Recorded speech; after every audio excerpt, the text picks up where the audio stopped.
নমস্কার বন্ধুরা, আপনারা সবাই দেখছেন সরকারি সংবাদ ইউটিউব চ্যানেল। বন্ধুরা, আবারও মুখ্যমন্ত্রী পদে বসা মাত্রই কিন্তু মমতা সরকার একের পর এক তার দেওয়া সমস্ত প্রতিশ্রুতি পূরণ করে চলেছেন। যেমন মহিলাদের স্বনির্ভর করার উদ্দেশ্যে প্রত্যেকটি মহিলাকেই প্রত্যেক মাসে 500 অথবা 1000 টাকা করে হাত খরচার জন্য দিচ্ছেন। আর বন্ধুরা, এবারে কিন্তু মমতা সরকার শুধু মহিলা না, এবার কিন্তু বেকার পুরুষদের জন্যও একটা অর্থের নতুন প্রকল্পের ব্যবস্থা করেছেন। আর এই প্রকল্পে যদি বেকার পুরুষরা আবেদন করেন তাহলে কিন্তু তাদের এককালীন 6000 টাকা করে আর্থিক সাহায্য করা হবে। তবে বন্ধুরা, আপনাদের জানিয়ে দেই যে এই পুজোর মাসেই কিন্তু লক্ষ্মীর ভাণ্ডার সহ কৃষক বন্ধু প্রকল্প, কন্যাশ্রীর টাকা, জাগো প্রকল্পের টাকা, এছাড়াও সামাজিক সুরক্ষা যোজনার টাকা কিন্তু আপনাদের ব্যাংক অ্যাকাউন্টে ঢুকে যাবে। তো আপনারা কে কে আবেদন করেছেন তারা অবশ্যই ভিডিওর কমেন্ট বক্সে জানিয়ে দেবেন। আর আপনাদের জানিয়ে দেই এই নতুন প্রকল্পটার নাম হচ্ছে উৎসব ভাতা ও মাসিক ভাতা। তো বন্ধুরা, এখানে দেখুন প্রথমেই বলা হয়েছে যে ভোটে জিতেই মুখ্যমন্ত্রী মমতার বিরাট বড় ঘোষণা। সমস্ত গরিব ও খেটে খাওয়া মানুষদের 6000 টাকা দেবে রাজ্য সরকার।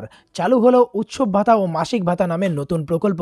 তো বন্ধুরা, আসুন এবার দেখে নেব এই প্রকল্পে কিভাবে কারা আবেদন করতে পারবে আর কবে তাদের ব্যাংক অ্যাকাউন্টে এই 6000 টাকা ঢুকে যাবে। তবে তার আগে বন্ধুরা, যদি আপনারাও এই 6000 টাকা আপনাদের ব্যাংক অ্যাকাউন্টে পেতে চান তাহলে কিন্তু সবার প্রথমে এই ভিডিওটিকে একটি লাইক করে দেবেন। এরই সঙ্গে লাল রঙের সাবস্ক্রাইব বাটনে ক্লিক করে বেল নোটিফিকেশনটা অল করে দেবেন। তো বন্ধুরা, এখানে দেখুন প্রথমেই বলা হয়েছে নবান্ন সূত্রের খবর, পুজোর পর অর্থাৎ দীপাবলি ও কালী পুজোর আগেই ব্যাংক অ্যাকাউন্টে 6000 টাকা শ্রমিকদের অ্যাকাউন্টে পাঠিয়ে দেওয়া হবে। শুক্রবার শ্রম দপ্তরের আধিকারিকরা কর্মহীন শ্রমিকদের 6000 টাকা পাঠানোর ব্যাপারে বিশেষ উদ্যোগ গ্রহণ করেছে। বেশ কিছুদিন ধরেই তারা এই বিষয়ে নবান্নের কাছে তদারকি করছিলেন শ্রমিকদের জন্য অর্থ বরাদ্দের অনুমোদন পেতে। শুক্রবার সন্ধ্যায় শ্রম দপ্তরের আধিকারিকরা জানাতে পারেন যে নবান্নের অনুমোদনে এই প্রকল্পের বরাদ্দ ফাইল অবশেষে ছাড়পত্র পেয়েছে। দেখুন, এরই সঙ্গে নিচে এখানে আরও বলা হয় যে কর্মহীন শ্রমিকদের জন্য প্রায় 12.5 কোটি টাকা বরাদ্দ করা হয়েছে অর্থ দপ্তরের তরফ থেকে।